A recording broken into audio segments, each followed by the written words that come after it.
Dobre, teraz vám poviem niektoré svoje veci, ktoré som kedysi, keď som bol ako vy, písal u Františkanov v zahmlenom prepitom prostredí. Sú to tzv. Folklórne ľudové výstrelky. Talianská ľudová.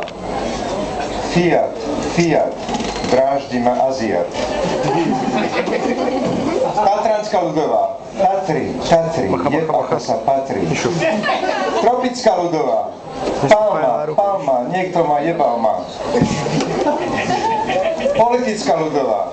Práve keď orgán na dvere zabúchal, televíziu som nabúchal.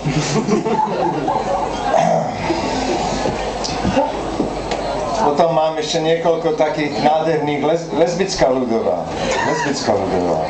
Vyjebané lesbičky skáču babám na pičky. Potom mám ešte takú, napríklad politicko-ľudovú. V Moskve na Červenom námestí súdruh Ilíč sladko spí. Právom sa pýtame, dokedy?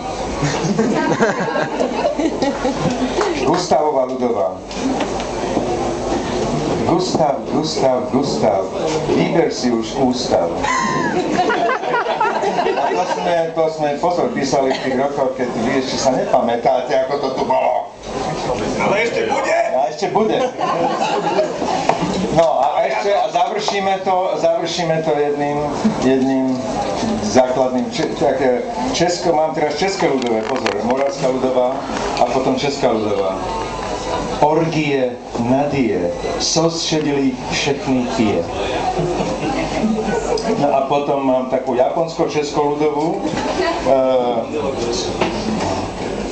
Honda, jebeš ako Tonda, alebo Henry Fonda. Ďakujem.